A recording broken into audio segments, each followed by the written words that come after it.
And when one of us wins, we all win. Hi, everyone. Welcome to Music Marketing Week 20 with Kisos and Zach Benson. Hi, Jolie. You did walk in at the right time. Jolie is based in Brooklyn. They're another amazing music streamer. Oh, J-Topic. Thank you for the resub. Oh, my gosh. Why are these alerts not showing again? So I put on a little flower crown every time someone subscribes to my channel. Because on this site, it costs money. So I... Gotta go wild. Of course, go a little crazy. Gotta go wild. Kevlar, everyone wish Kevlar a good nut. He said he'll be eating out and nutting everywhere, so he's in on this. Hell yeah. But no, literally, okay, so welcome to Music Marketing Week 20, everyone. Thank you for being here. If you don't care about music marketing, well, just hang out anyway and kiki, okay? Nut rights, says Passion. Exactly. So I kind of wanted to talk about a few little things, and then since Zach is here, I figured we'd just like talk about music and like whatever. Oh, I forgot to turn your music back on. Do that. I need that promo. This is the song that I have had on my playlist for a little bit now and have had stuck in my head. Oh, yeah. So I wanted to talk about, yes, dance to it. Guess where the beat is. Guess where the beat is. I don't know where the beat is at. I cannot hear this song right now. So today I wanted to talk about copywriting music, how it is. Have you ever copyrighted anything? Yes. Did you feel like it was easy? I felt like it was easy. Yeah. I'm an ass capo.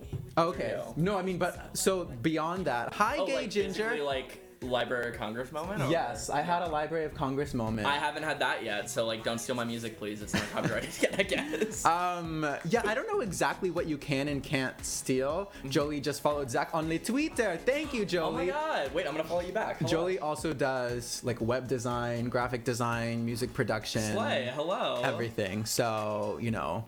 Crush it. If you come to my show, November 9th, let me do my command. I just might actually be there. Hello. If you come to my show, everyone will meet and we'll all have a great time. Yes. We've already sold like, I don't know, at least like 10, 15 tickets, which is kind of crazy. So wild. And like my boyfriend and his family haven't even bought theirs yet. So, and my roommates haven't even bought theirs yet. So I'm like, and I'm about to buy mine, so hello. I'm like, hello? What? Nikki Blonsky. Okay, Congress, I'm so excited. Let's get this discussion started. I can also talk about Nikki Blonsky for 20 minutes, but we won't. Have you ever ordered a Cameo? Yeah. This is a story. Who'd you get your Cameo from? Nikki Blonsky. Really? So from her. So when my boyfriend and I not currently started dating, but when we started dating a year ago, I told him about Nikki Blonsky, and like third date in, he bought me a Cameo from her, saying like, because I was about to go on tour, and she was like, good luck on your tour, and she was like, Stream From, which was my EP. Oh my god. And she was like, Brandon misses you, and I'm like, oh my god, he does. That's so That's when I knew. I was like, I need to make it official with this boy. Oh, yeah. That's really sweet. Yeah, that's really cute. It was a nice moment. Passion said he ordered a Cameo for his friend's birthday from Tammy Brown. Okay. Yes. I bet that was a good one.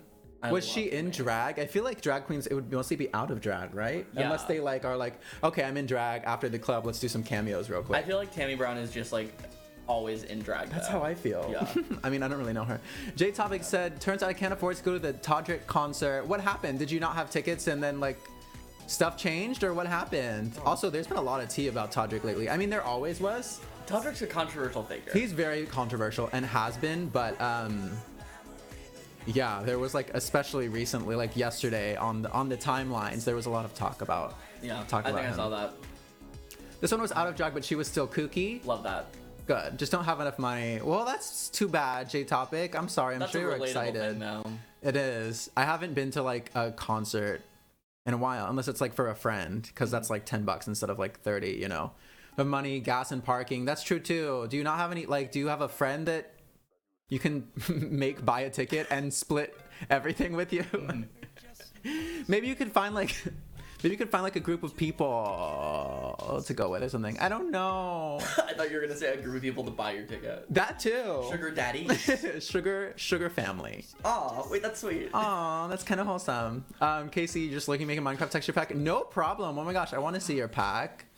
I don't really know what texture packs are in Minecraft, but I'm ready. They're more broke than I am. Well, yeah, then just have them each give you $1 and like make it. Yeah. But yeah, so I just wanted to talk about real quick, because copywriting isn't exciting. I want to see your pack. Hi, stupid account. So I copyrighted, it took like a month, which wasn't bad, but I copyrighted Happily Ever After because I've been starting to try to get more like business deals and stuff. Like with ASCAP, I'm an ASCAP hotel. Hell yeah. Love ass, loves caps. It was natural. My pack, damn, Kisos, at least take me out first. I want to see that pack, Casey. Let me see that pack, boy. Oh my god. I didn't even think of that. But yeah, so I've been like in touch with a couple like licensing people trying to like get whatever. And then I found out like, oh, I should like, one of these companies was like trying to own the copyright. And I'm like, first of all, I don't even own the copyright. So what makes you think I'm going to give it to you? I'm not. Also, I should copyright my shit. It costs like $55, I think, to copyright a song, which, I mean, I guess that's fine. To me, it was like, that's a lot of money, but it's not completely terrible. I only copyrighted Happily Ever After because the other songs I'm like, they're not gonna get synced. It's fine. They're just not polished enough. And if someone steals them, sure, it happened. Whatever. Everyone I know is on BMI. Yeah, me too. I don't know why. Yes, join us, Jolie. Join us. Not Garfield doing the limp wrist. Oh my god! Wait, I literally just read that too. Is he? Is he? You know? Yeah, fashioned at the same time. Do y'all want a copyright hack? I was gonna say a copyright hack, Jolie, but maybe yours might be the same, might be different. But so the copyright hack is if it's already out, it's $55. But if your music is unreleased, you can mass copyright, I think up to like 4 or 5 songs or something, and it will be the same price. So then it would like equal out to like $12 a song or something like that. So that's what I'm gonna be doing for the rest of my songs once I finish them, is like mass copyright. But yeah, you literally, all you have to do is just like Google it and you get your, it's like, I don't remember the site, but you can look it up. It's literally like the copyright office, like government site. Yeah, and then you get this cute little thing. So I just wanted to say, if you're thinking about making business deals, because I know a lot of people who watch this, aka the 10 people who watch this, maybe one of you at least, is maybe ready for that level. Or maybe more of you are ready for that level. So I just want y'all to be prepared and make sure that if you're going into business deals, you own your shit completely and fully and copyright all that shit. If you do the paper form, you can write the titles on the page. As long as it fits on the page, it counts. Interesting. I know they did change one thing because you used to be able to do multiple at a time, but then they changed something. So the paper form I'll have to look up, but if you're curious, and I'll look this up later, but Jolie says if you do the paper form, you can write the titles on the page, and as long as it fits on the page, it counts. So that could be a multi-hack that I have not verified, but it might be there. It might be there. And I'm prepared, Dad. I'm prepared. Okay, so let me delete that. And then I wanted to talk a little bit about getting stuck in a niche, especially as LGBT artists, because that's most of the people that I know. So here's the thing. No matter what niche you're in, you always want to, I'm saying always, but obviously there's exceptions. Whatever, I don't care. You always want to capture like your main niche first, because they're going to be the people that are the most easy to connect with. Like that's why so many LGBT artists are mostly on like Billboard Pride or the Pride site or Q Reviews or Bops and Flops and all these other LGBT blogs. But if you and those. Because we're LGBT, we're more likely to get on those things. So it can be very easy to quickly become a big fish in a small pond. And I also just want to let you know, like, yes, do what you can to capture as many people. Like, I'm not saying like ignore the LGBT, like ignore your own community. But like something that, for example, Mike Madrano with Fluids, he got a premiere with Line of Best Fit, which is a huge, like super popular, just like regular, for lack of a better word, like they're not LGBT focused, they're just a music blog, music publication, and they have like a ton of clout in the industry.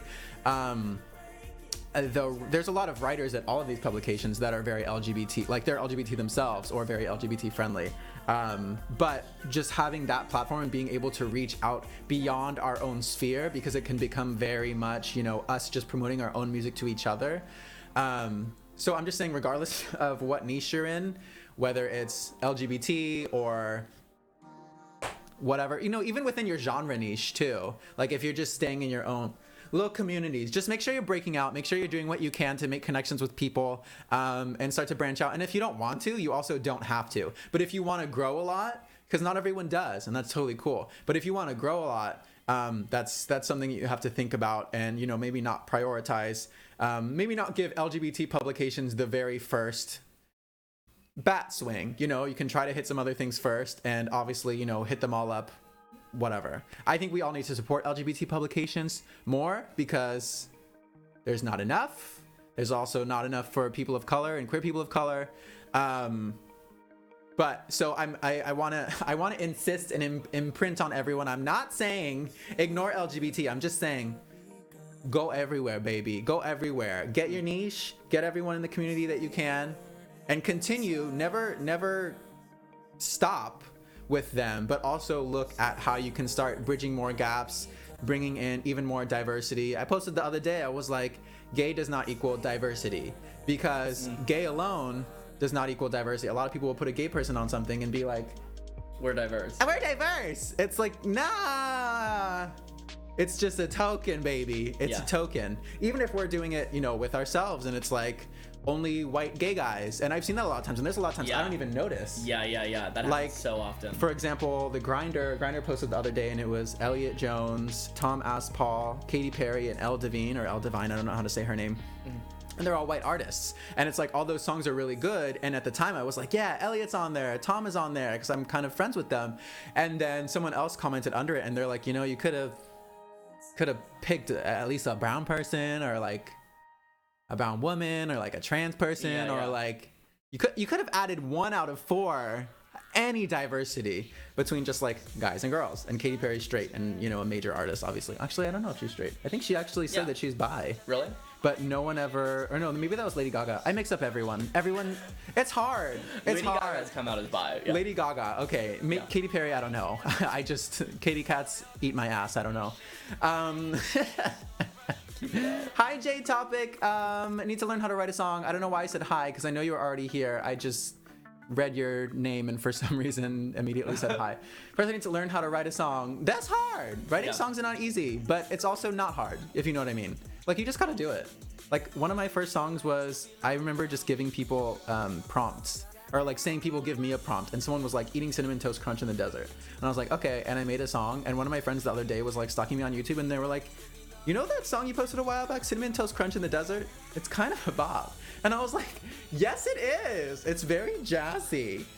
To be fair, asking too much from Grindr there, considering they do little about the racist comments on the app that people make. I know. I mean, I wasn't necessarily, I'm just saying for me, I wasn't really expecting it. Also, when Jesse St. John threw Pride 365 in LA, it was all, I think it was all cis gay men. They were different, like there was racial diversity, but I don't think there were any like women or women identifying people or non-binary people or trans people on there. And I didn't think about it at first either, because I was just seeing all my friends and I was excited for them.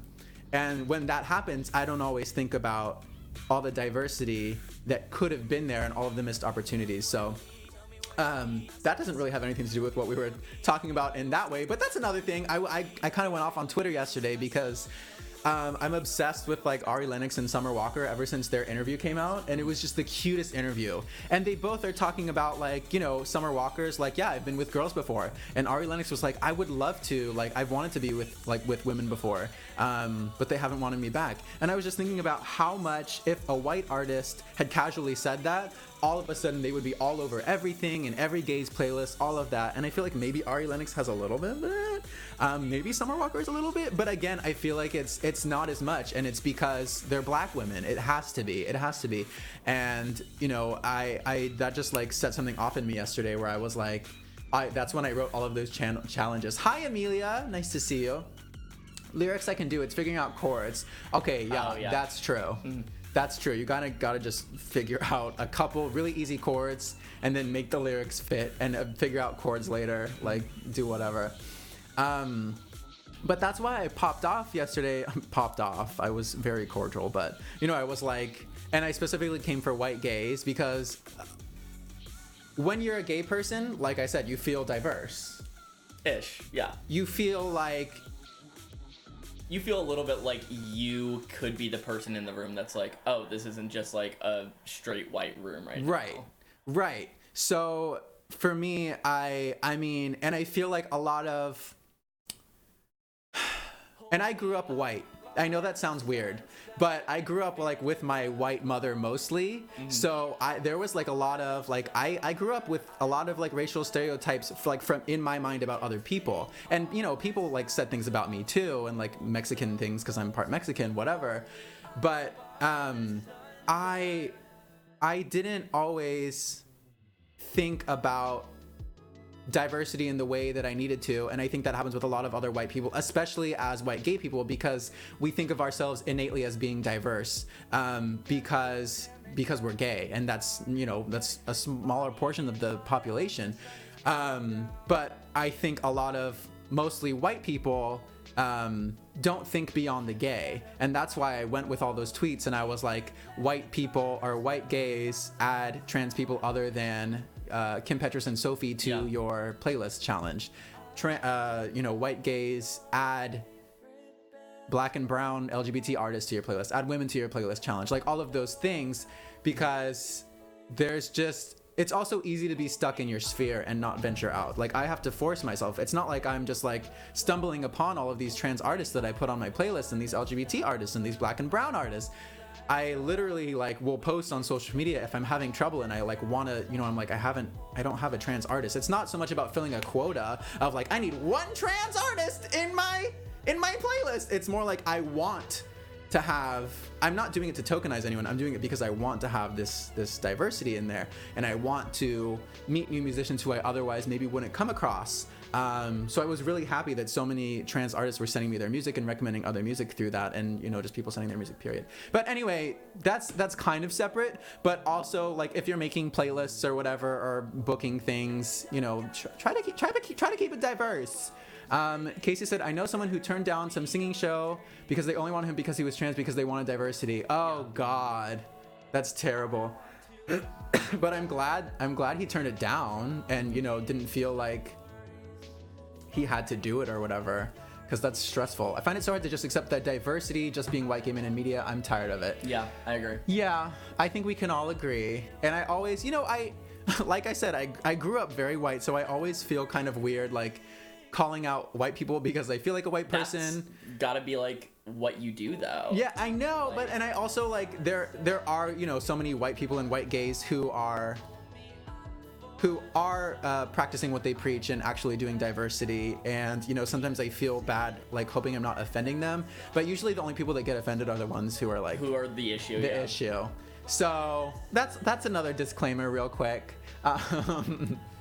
But yeah, it's the work of creating equity for each other. Yes, it's true. And I know because I like grew up white and I look pretty white and I act pretty white and I talk pretty white too, I try to make up for that. I make up for my issues. Oh my I'm just kidding. And then the last big thing I really wanted to talk about was, I think I'm gonna save this other stuff for another time because we're already talking quite a bit about everything. Was just kind of talking about opportunities that I keep sounding like I'm about to crack up, but it's just me trying to like hold in a dusty cough. If we're going to push the boat a little more, toned white gay men, or at least masculine gay men. Oh, that's definitely an issue. Yeah. That's true. That's true. Because that's why I also like, I hate wording it that way, but it's the only way that like makes sense when I said something like white gays post people that you aren't sexually attracted to. Because I just mean like, usually it's like the cute white gays that are getting like the token success. I'm not salty about it, but I do notice it. I do notice it with certain artists, you know, more likely to get on playlists or get on playlists more often. And some of it's obviously hard work too. Like, I'm not discounting that. Like, if you're on a Spotify playlist, it's because your song is really good. It's really just about acknowledging that this not stereotype, but this preference for, you know, these conventionally attractive, masculine presenting white gay men, like, that exists so hard, and like just being able to combat that is definitely the number one thing. Yeah, I just realized this might have cut off my music marketing intro. I'll have to like splice it back together later. That will suck. I just relinked Zach. This is Zach, if you didn't know, by the way. Hi. I just relinked to Spotify and Twitter, so if you didn't follow him yet. Yeah, the last thing I was going to talk about was just how there's a lot of people who think that certain opportunities are below them. And sure, I'm not saying like if there's a publication that comes to you and is like they look like it looks like diarrhea, and you know maybe they're covering artists that sound like nothing like you, but they really want to cover you for some reason. I'm not saying like turning them down is a bad thing. Like there's certain cases where it's like maybe it's not worth your time. They want to do like an 2-hour interview. And you're like, it's going to be seen by 3 people and your site is ugly and it's not, that has never happened to me. I feel like you have a very specific thing in mind. It's honestly, it's more like when I was at a PR company and there was like, their site looked like a PowerPoint, and they wanted to like interview one of my artists. And I was like, I don't think she would want this to pop up in Google, because it would just be a little crusty. Now, again, I don't want to say don't go with blogs because I have not ever run into that issue by myself. All of these smaller blogs, and that's why I'm talking about this, because there's a lot of people who see blogs as being beneath them, certain blogs or certain opportunities as being beneath them, and they're just shooting themselves in the foot. First of all, every time you get on a blog, no matter the size, a playlist, no matter the size, unless this person turns out to be like racist or whatever, and you know that about them, so you don't want to share that they shared you, share everything. On Twitch specifically, something I noticed is, like, for example, on Take the Mic, Faizaria was the only partner that competed. And on Dare to Duet, the other competition that they do, I think she was the only partner to compete. And there's so many music streamers and partners on Twitch and people who are like, my channel is dying, I feel stagnant, I feel like I'm not growing, and they're not going out and reaching out to new communities. They're not networking, they're not building community, they're not doing anything except just streaming on their channel, and they're super talented, but they're wondering why their channels are dying or they're not getting as many views, and it's because they're not putting themselves out there as much as they used to. They're not co-streaming, they're not competing, they're not doing anything. I know competitions aren't for everyone, but I'm just saying there's a lot of different little shows and things that you can look out for on Twitch if you're a Twitch streamer. If you're a musician, one thing for me that I always talk about is starting my playlist and meeting so many people through my playlist, and sharing people and being able to build community through that. I think that's how we first started talking, right? Yeah, because literally, and now he's here. Hello. Because and Passion, you said because they feel attacked by you saying that, they hate to see it. Yeah, like the people who get mad. Yeah. And Casey said spooky Zach. Yes. That's right. But yeah, the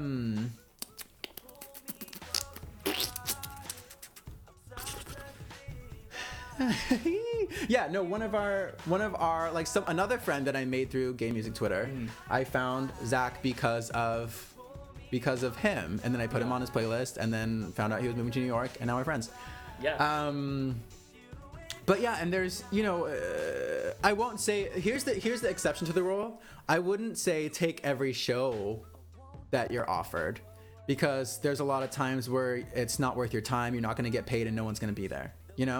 Or it's like it's all reliant on you bringing people in, and that's too much work.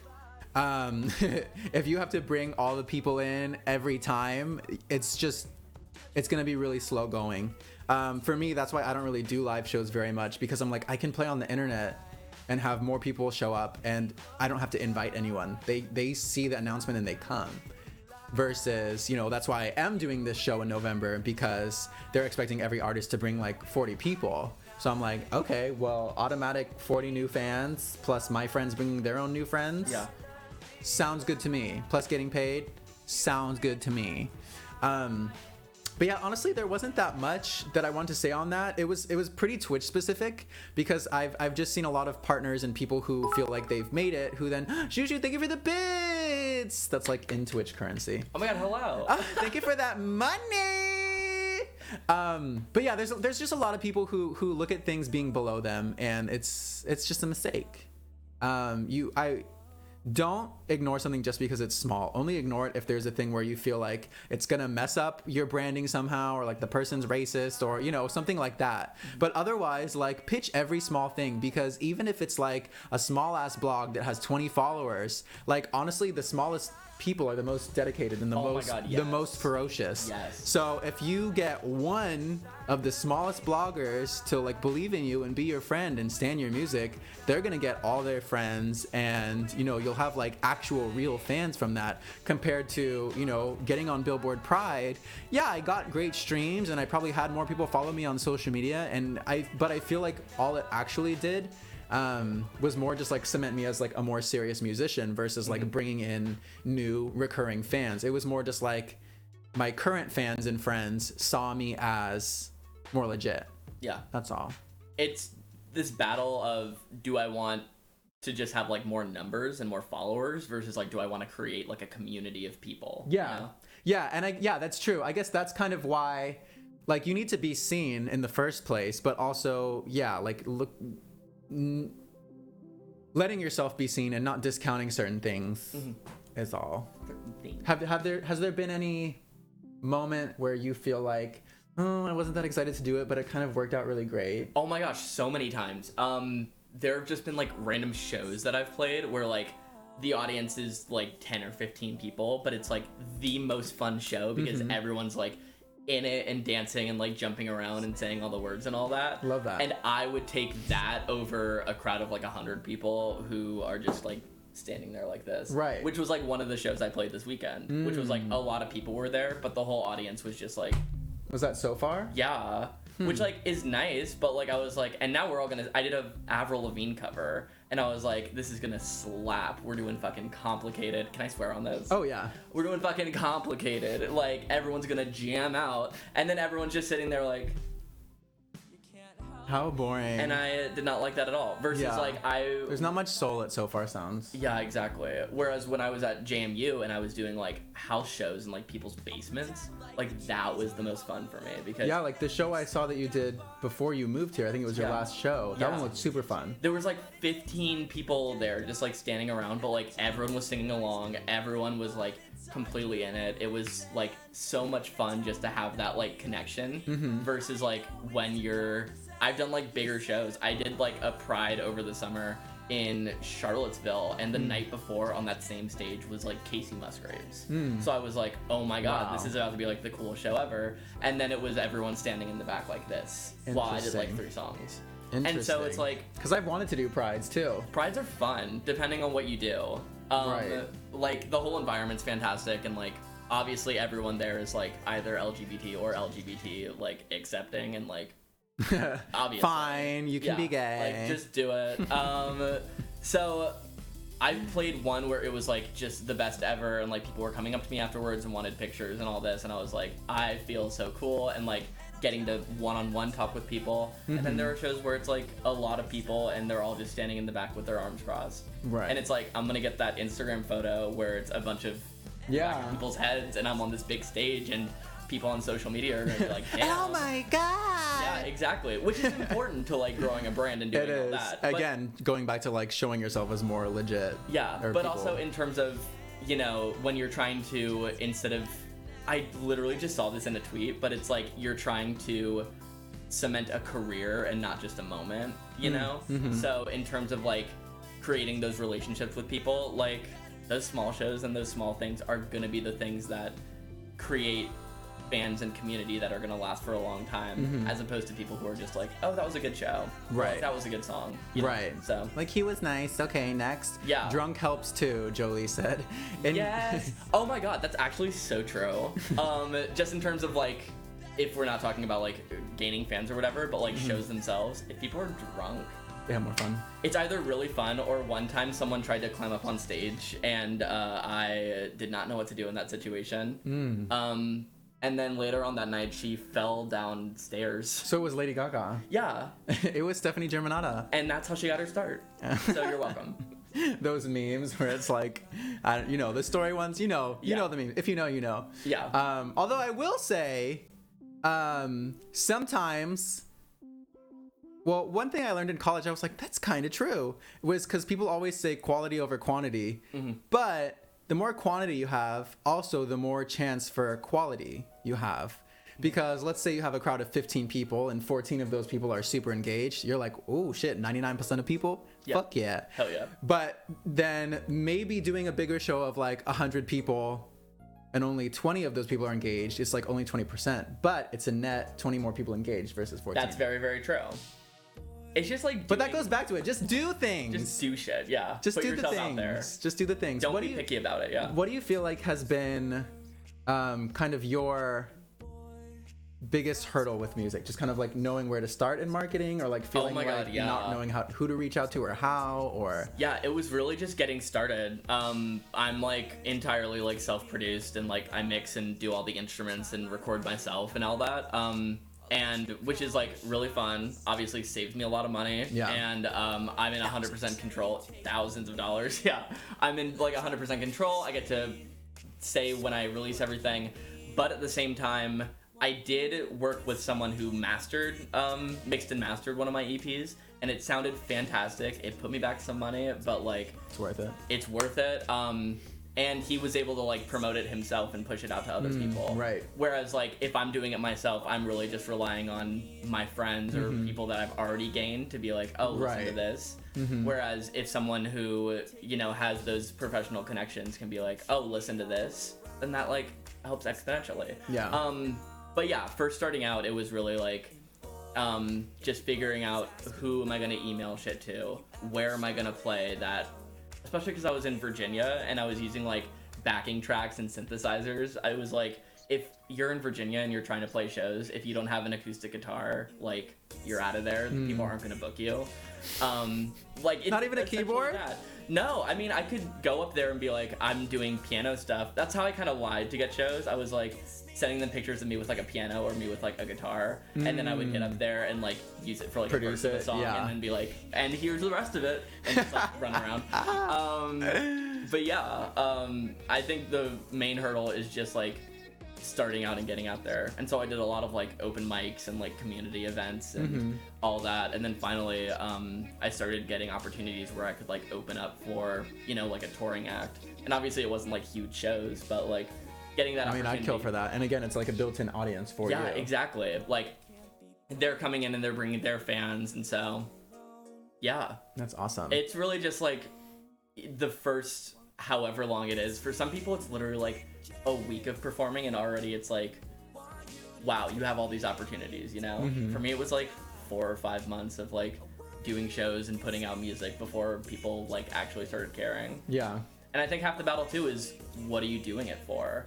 Like, are you doing it because you want to be this huge famous person, or are you doing it because you just like love music and you just want to create stuff, you know? Amen. And if you're just doing it to get rich and famous, like you're gonna burn out. You're gonna burn out. Yes. Hi, you're crazy not gonna human. get all the shit that you want. So yeah. Yeah. I feel that very much so. Where it's like, you know, I'll look at other people like growing really fast, and it's like virality brings its own challenges and own issues, and it can leave over a lot of people who don't really care about you, and it's just these empty follower numbers where it's like, was it worth it? Again, quantity begets quality, so I'm sure, you know, there was worth it and there were some people in there, but it's not everything it's cracked up to be. It really is like, you just gotta stick with it. Yeah. You gotta also stick with it. You do a great job. I'm just noticing this now, but like every time someone comes into the stream, you have like, hello, how are you? Tell me about this, whatever.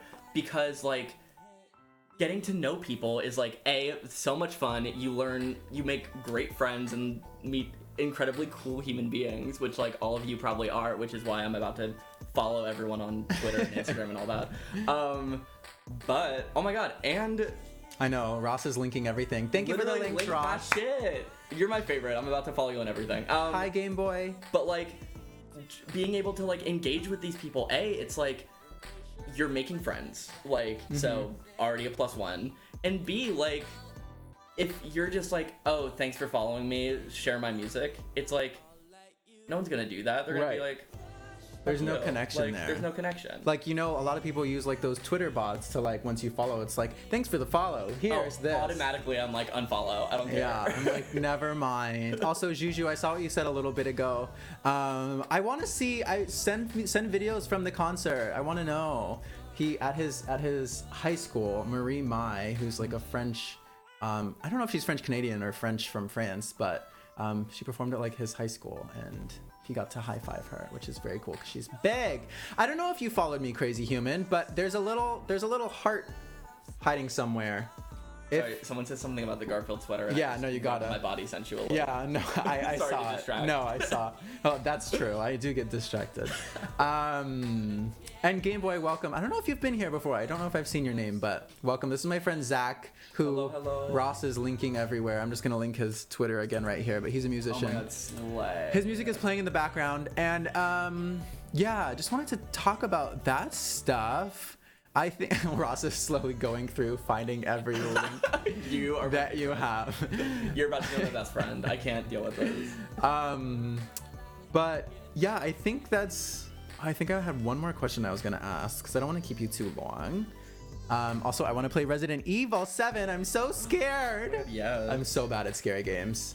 I like your hair should be an anime character. Oh my God, Crazy Human, thank you. If you look at my little like profile picture, someone drew me. It was not really anime, but it was like kind of anime-ish. A little bit. My hair's like, I need to cut. I'm gonna cut it like literally tonight. Oh my gosh. And I think all the purple will finally be off. It's been like this for like 2 months, but like deeper purple and like everywhere purple. But ooh, wait, everywhere? Mm-hmm. Hello, go crazy. Like everywhere. No, I'm just kidding. You did? Okay, perfect, Crazy Human. Yeah, we're gonna do some gaming in a little bit. I had one more question. Here's another question, but it's not the question I was originally thinking of.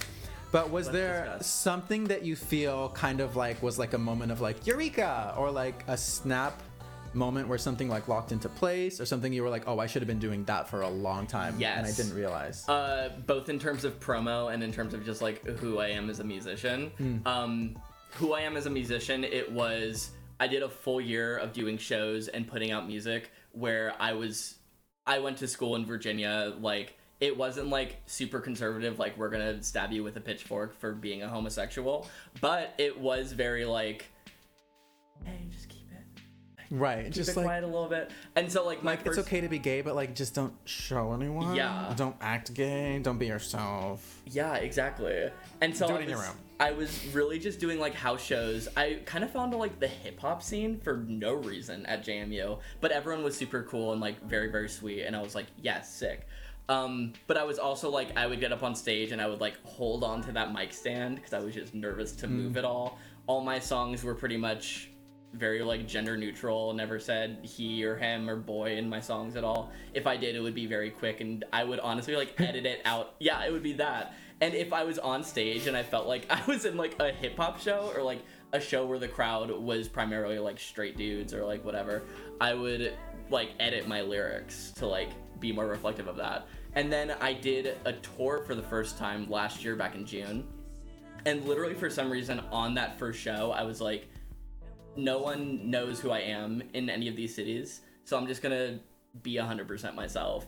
And That's I like cute. took the mic off the stand, like I was dancing around, I was jumping around, and then like literally since that moment, like I've made it a point to in my live shows be like, this is an accepting environment, like be 100% yourself here, and like people resonate with that more because it's like I'm getting all these like younger people who are like either LGBT or they're questioning or they're just gravitating towards the music in whatever way. And I think seeing someone on stage, especially in like some of the places I played a lot in like Virginia and DC, and being there and singing these songs and dancing around and talking and interacting with people, like that's the stuff that's resonated the most and made me feel most whole and made people like connect to the music a lot more. So if I had to give an advice to anyone who wants to do music, it's be 100% yourself, and don't soften that for someone else. Yeah, I love that. I mean, it sounds like, especially in Virginia, I mean, I know there's like a lot of liberal bubbles in all these areas. And I was in a lot of these liberal bubbles too. I don't want to make it sound like it was very conservative. Like, it was pretty liberal, but the shows I was playing weren't like queer shows. Right. Like, I was the queer act in like my entire town, pretty much. I was the queer musician. So right. Yeah. Crazy Human, we're talking about, I do music marketing streams on Sundays. I don't know if you do music or anything like that, but today one of my friends happened to be over, and then I was like, oh, it's almost time for me to go live. Do you want to hang out and talk about music marketing and just like music in general and all of that stuff? So that's what we're talking about. Hell yeah. But I was thinking about, too, it was a while back where I was like, girl, I'm gonna kill you. Oh, I didn't miss it. A little bag. But I've really thought about doing I told myself once I finish my EP, I want to like set up more shows and tours, and I kind of wanted to do like a little tour through Middle America where there aren't as many liberal bubbles, but where there's LGBT people who are aching for LGBT music and community, and be able to like go do a show in this city that probably hasn't ever had a gay act, or like not very often, unless they're like massive, and be able to like perform. So you can come with me. Hell yeah. But yeah, I was thinking that like just go around different random cities, probably be like smaller venue shows, but something where it really would be that quality of like people that come out, like they're doing anything they can to be there. Yeah. She wants to preach about queer opportunities, but she could have killed a queer bug. You know what? That bug was 100% trans. Yeah, maybe. My God. I'll let her live. It's okay. She deserves to stay alive. She's doing her best. I feel like bugs are usually non-binary. I mean, I don't know how they actually work, but... I mean, to each their own. Maybe that was like a... No, she can be herself. She's herself, whatever she is. Whatever she is. Casey, it wasn't me. Oh my God, Passion, I love that combo. You didn't know LGBT music? Well, by LGBT music, Crazy Human, I just mean music by LGBT people. Yeah. So if you didn't know it existed, there's a ton, but it's just not so much in the mainstream. Like mainstream artists right now, Sam Smith, Troye Sivan, Hayley Kiyoko, other ones. Fucking Lil Nas X now. Lil Nas X, yeah. But for more indie LGBT music, there's Zach, who's next to me right now, which I'll put Spotify here again. Oh my gosh. I'm also, after this is over, I think I want to tweet like some of my favorite LGBT musicians just to do be it. Like, and you can post your playlist because your playlist is great. And yeah, there's just so much like LGBT talent, and it's not always. And there's my music. I love musicians who sing and write songs about like identity and about that struggle, but I also love LGBT artists who are just like Fluids? talking. I mean, I guess actually that's about identity, but but just like talking about like their experiences just in life as a queer person, like talking about kissing boys or kissing girls or kissing non-binary people, like just kissing everyone at once, just kissing everybody. We need more kissing in music is what I'm trying to say. But yeah, no, I know what you mean too, where it's like, I love when people talk about identity and talk about, LGBT struggles and relationships and all of that unique stuff, but also just like a pussy popping anthem is also great for anyone. My God, yes. I want to write trans songs. Well, Casey, start writing. Yeah. Start writing. I feel like you probably already have. I feel like you've written poems, you've written anything. Honestly, write a song and it's a trans song. Yeah, that's true. Exactly what we're saying. So, just like LGBT music is just music by LGBT people, so... Yeah. I mean, I write songs that are considered like queer songs, but they're just about boys that I like, or they're just about like. Actually, that's it. That's all I write about. Boys. Sorry, I think about boys a lot. I don't remember what I said, Crazy Human, about sounds unhygienic. Did I say something about like Dusty Coochie? I might have. Game Boy, your favorite LGBT singer is Girl in Red. I just heard of her a few months ago because someone else I knew opened for her on a tour, Isaac Dunbar. Have you heard of him? Oh, I've heard of Isaac Dunbar, yeah. He's amazing. He's crazy. But I don't think he's LGBT. Isaac? But he wasn't out now, so then I got really confused. Maybe. But maybe he doesn't know yet. Live his life. Yeah. What does indie mean? It just means independent, but it's also just used for like I feel like even a smaller artist, even if they're on like a label. Yeah. Unless it's like a major label, you know. I mean, indie could also be like a genre of music. And it's everything at this point, Ross. Indie is everything. Yeah. You would sell your organs to meet Sam Smith, Casey said. My God. True. How far are you from like a big city, Casey? Is it hard to like go see them? They're probably gonna. Oh, kissing loads of random people sounds unhygienic. Oh yeah, that too. Oh, teeth. Yeah. I don't do that though. Yeah, you might want to reel it in. But I only have one. It's my boyfriend. Are we naming favorite queer artists? Yeah. What are some of your favorite LGBT artists? Passion Pit's favorite is Passion Pit. No surprise there. Love that. I love Passion Pit. Yeah. First and foremost. Frank Ocean just released a new song, so I've been very into that. Has anybody tried the Kisos? I thought the Kisos was delicious. Love that. Little the Nor, and I'm so poor. Casey, don't worry. I can't wait to be rich and just give back to all of you. I cannot wait. I cannot wait to surprise you with Sam Smith tickets and a limousine ride there, Casey. Oh my God, slay. As long as it's Infinite Nor. Oh Otherwise, that's too far. Brandon, thank you for the host. Brandon, tell me when you want to play Apex Legends, because I'm ready. True. But not for like 2 weeks. I'm obsessed with Muna right now. Muna's great. Muna's fantastic. Muna's juicy. Yeah. Zach has a lot of stuff out. Yes, Zach is a music machine compared to dumbass weak little shit Kisos who can't release a song in a year. Oh my God, I'm just kidding. You're doing your best. That's all that matters. I'm doing fine. I'm okay. No problem. I do have a lot of music, and I do have a few songs on the way. Shh, secrets. Yes, he just released like 2 though, so like go explore those. Meanwhile, I'm gonna turn the promo back to me.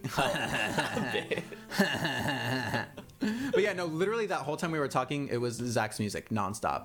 I didn't hear any of it. Yeah, me neither. So I'll listen later. Cool. But I think that's it. Zach has errands to run. We have Resident Evil to play, but I'm gonna walk him out. Everyone, let me link you everything one more time. One more time. Oh my God, sing. One more time. Rise and shine. There you go. Welcome back, Haley. I saw that your talent was wigs, but I was in the middle of whatever I was saying, and then I forgot to go back to you. So that's Zach on Spotify. Twitter is somewhere, and there's Ross. Just linked the website, so you can find everything there. Ross is an angel. All his stuff is linked. Yes, thank you for that, Ross. I'm gonna put on an ad break because I'm bougie, and I'll be back in a literal minute. Haley, I promise you're not being ignored right now. You're my favorite. It's fine. I'm ignored. It's okay. They all do that to me. They all guilt me. They all guilt me if I miss just one message. Just one message. I'm over it. I'm trying my best. Okay, I'll be right back, and we're gonna play Resident Evil. Okay, everyone say bye to Zach. Bye, everybody. This was very fun. I'll follow you all on Twitter, and let's be best